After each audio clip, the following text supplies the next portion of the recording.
After this interview was done, my dad and I used to get together every Wednesday. We'd run around Hester, and then we'd have lunch.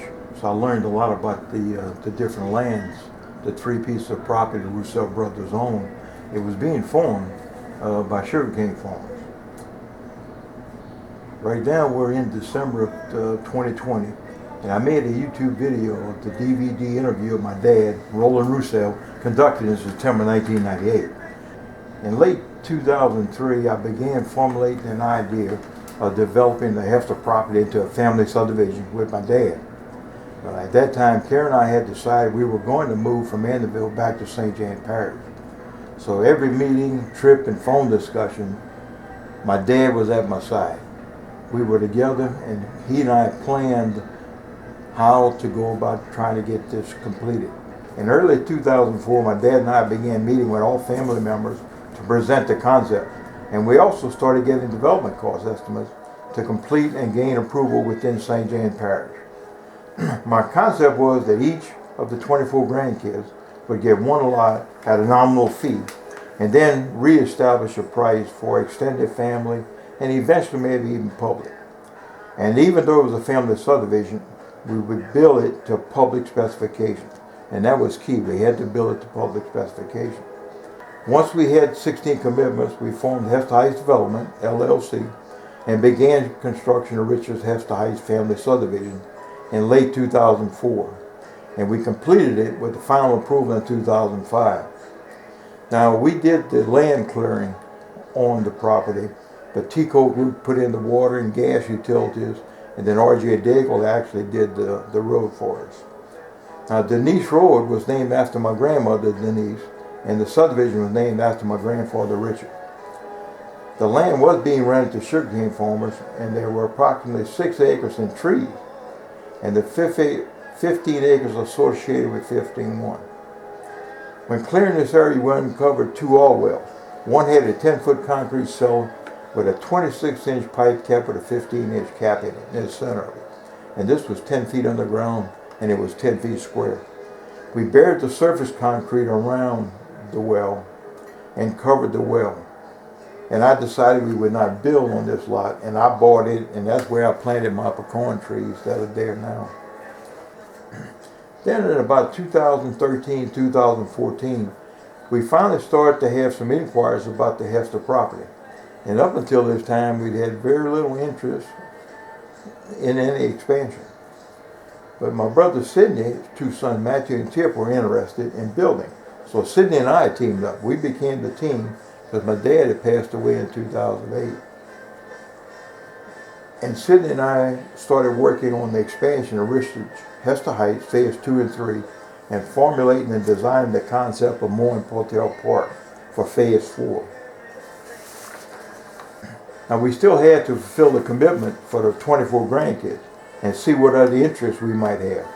Also, the parish subdivision requirements and ordinance had changed, and the remaining area under the 4 strips owned by the family would have to be transferred into Hester Heights Development LLC. When we done Phase 1, we had only transferred the land associated with the Phase 1 area, that 15 acres.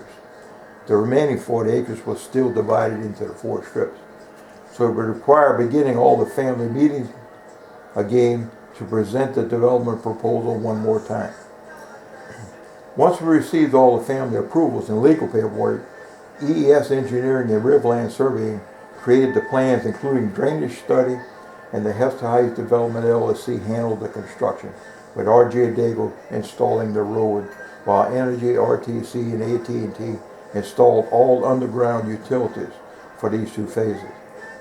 Phase 2 was developed into 16 lots, and Phase 3 was developed into 12 lots, with all underground utilities, including the sewer infrastructure, with completion and final approval in 2015. Putting in the sewer infrastructure was a requirement placed on us by the parish, since the ordinance for subdivisions had changed for public subdivision. Since the parish doesn't have parish-wide sewer, the individual homeowners will still going to have to put in the individual modads for each home site. But the infrastructure to connect to a parish-wide sewer are there.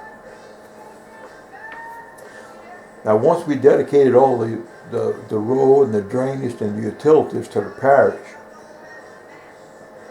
Hester Heights became a public subdivision because the parish accepted it, and then the road name was changed to Denise Street versus Denise Road. But phase 1, 2, and 3 is Denise Street, a public subdivision.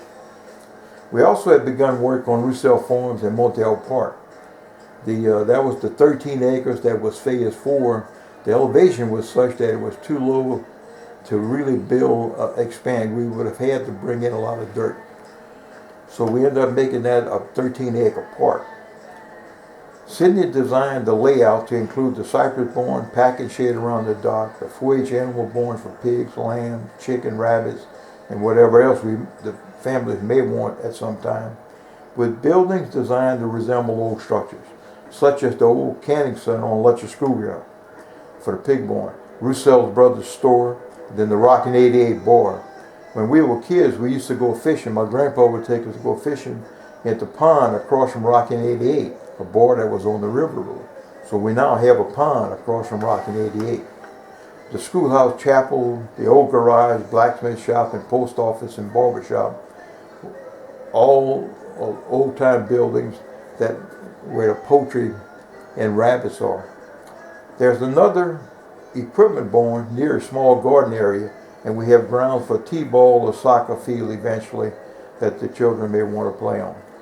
We dug a 3-acre pond, using the dirt to raise all elevations on lots phase 2 and 3 to a 9-foot elevation. That was key because in Hester at 3125, the elevation of that road is 7.5 feet.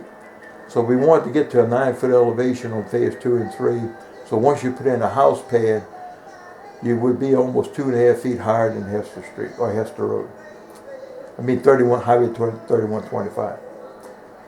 Now we also raised the home sites on the Roussel Farms in the park area to a 7-foot elevation. We decided that we were going to put in some cottage-style houses on 5 lots within the park, and we called that Roussel Farms Family Subdivision. Again, all construction was self-funded.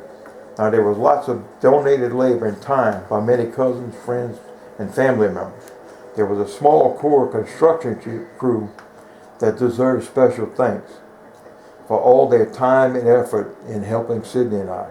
We could not have done it without this small crew to make the park area vision that Sydney and I had come to a reality. The special thanks would be to Matthew Roussel, Richie Lear, Ricky Guidry, Tyler Garbois, and at times when there was higher work to be done, Sydney would always get my son-in-law Bill Forchetti to help, and many others who lent a hand from time to time. And it's a special thank you to all.